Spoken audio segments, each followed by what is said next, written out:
अफजल खानाचा वध.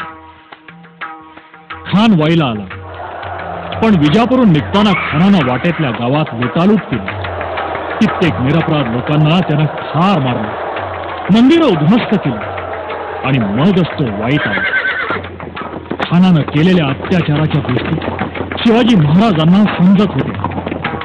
त्यावेळी ते प्रतापगडावर होते. राजांच्या पत्नी सईबाई साहेब भयंकर आजारी होत्या. संकटाचे काळे भिन्न ढग गडगडाट करत येत होते. बातम्या भयंकर होत्या. खानानं तुळजापुराच्या भवानीची मूर्ती फोडली, मांडकेश्वराचं शिवालय फोडलं, नुसता थैमान मांडला होता खानानं चालवलेले अत्याचार शिवाजी महाराजांना सहन होईना. त्यांनी ठरवलं, अफजल खानाशी झुंजायचंच. ज्यानं आपल्या वडिलांची साखळ दंडात वरात काढली, ज्यानं आपल्या भावाला दगा दिला, जो स्वराज्याचा फन्ना उडवण्यासाठी चौखूर उधळत आलेला आहे, त्याची दाणादाण या धराखोड्यात नाही उडवली तर नावाचा शिवाजी नाही. यावेळी सईबाई राणीसाहेब मृत्यूशय्येवर होते. त्यांचा तो अखेरचा प्रवास राजांना दिसत होता. तरीही मन कठोर करून स्वराज्याच्या रक्षणासाठी त्यांनी जो पण केला होता तो त्यांना पूर्ण करायचा होता. केवढा मोठा त्याग! खरोखर शिवाजी राजाचं जीवनच खडतर, पण अति कठोर. कठोर नाही तो पण कसला. राजांनी खानाला भेटण्यापूर्वी जिजाऊ साहेबांना वंदन केलं. आई साहेबांनी मन कठोर करून राजांना निरोप दिला, आशीर्वाद दिला. त्या म्हणाल्या, शिवबा, विजयी होशील रे, चढती दौलत तुला लाभेल. शिवबा, काम बुद्धीनं करावं. संभाजीचं उसनं फेडून घे शिवबा, संभाजीचं उसनं फेडून घे. अफजल खानाचा सूड घे. शिवाजी राजे प्रतापगडावर आले. खानाचा मुक्काम वाईत होता. खानानं शिवबाला निरोप पाठवून भेटीला बोलावलं, पण शिवबाला पूर्ण कल्पना होती खान आपल्याशी निश्चित दगा करणारच. ते अत्यंत दक्ष होते.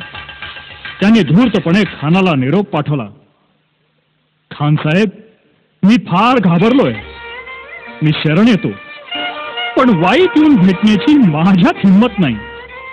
तेव्हा खान साहेबांनी प्रतापगडावरच यावं हेच उत्तम.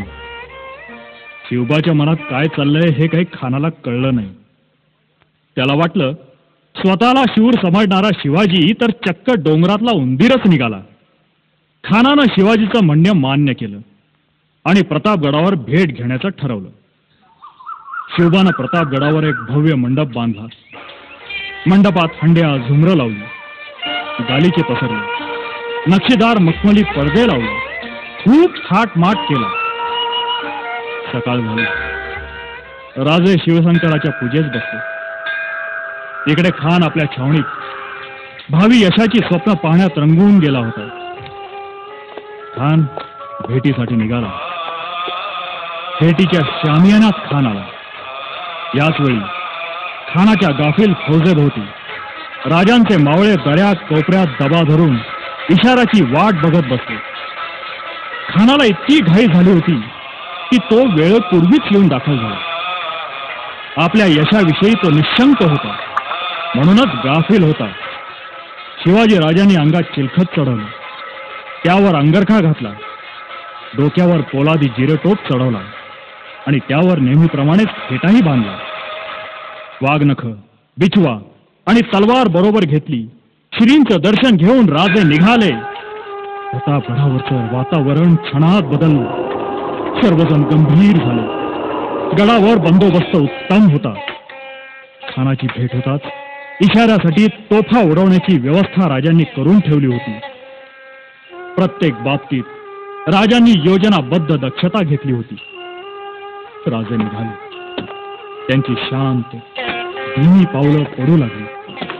त्यांच्या बरोबर त्यांचे खास 10 विश्वासू लोक पण होते. पण भेटीच्या ठिकाणापासून एक बाणाच्या टप्प्यावर थांबणार होते, कारण भेटीच्या करारात तसं ठरलं होतं. राजे खानाच्या भेटीसाठी गडाखाली जाण्यास निघाले. अवघा प्रतापगड घडवला.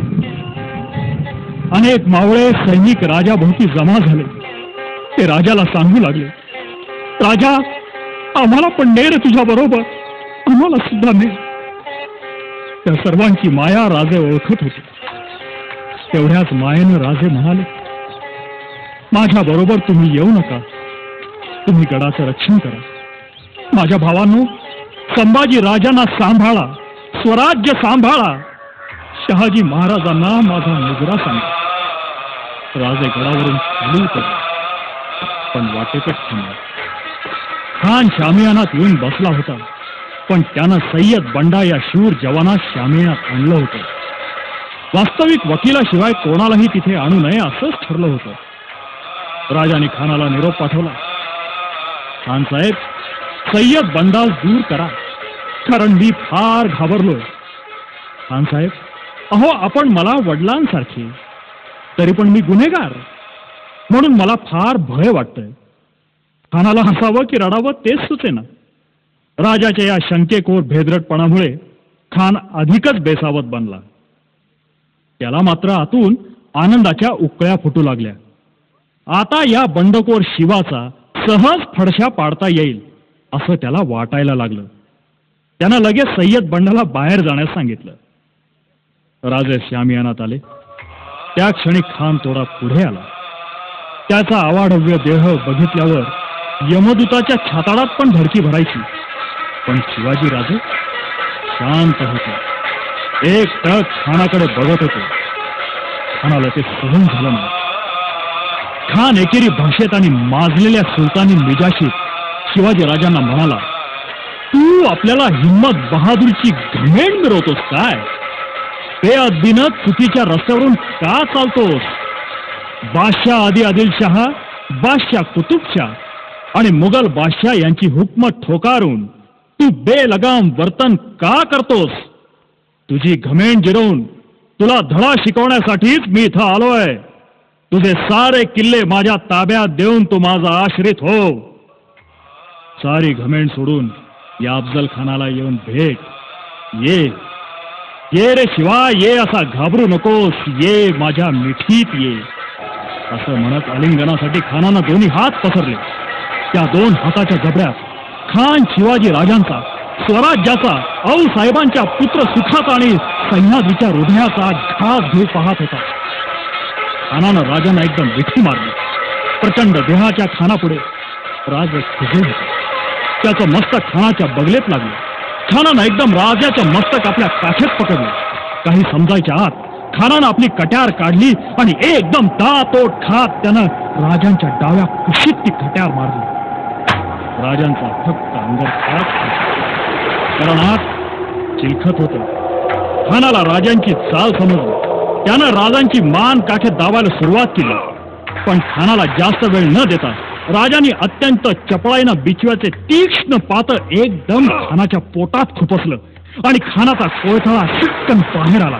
त्यानं प्राणांतिक वेदनेने किंकाळी मारली, या अल्लाह, दगा हुआ रे दगा, लहू लहू, दुश्मन ने मुझे कत्ल किया, दुश्मन ने मुझे कत्ल किया, इसे पकड़ो, काटो. आपल्या पोटावरची जखम हातानं दाबत झोकांड्या खात खान आरडा ओरडा करत होता. खान शामियानातून बाहेर पडला. भोयांनी पालखीत झटकन पुढे आणली. खानानं पालखीत आपलं शरीर कोंबलं. तेवढ्या सय्यद बंदा एकदम शामियानात शिरला. बंदानं राजांवर घाव घालण्यासाठी तलवार उगारली. ही गोष्ट अचूक हेरून राजांचा हशम जीवा महाल हाही धावला. बंदा घाव घालणार एवढ्या जीवानं बंदालाच ठार केलं. अरे, होता जीवा म्हणून वाचला शिवा, होता जीवा म्हणून वाचला शिवा, होता जीवा म्हणून वाचला शिवा.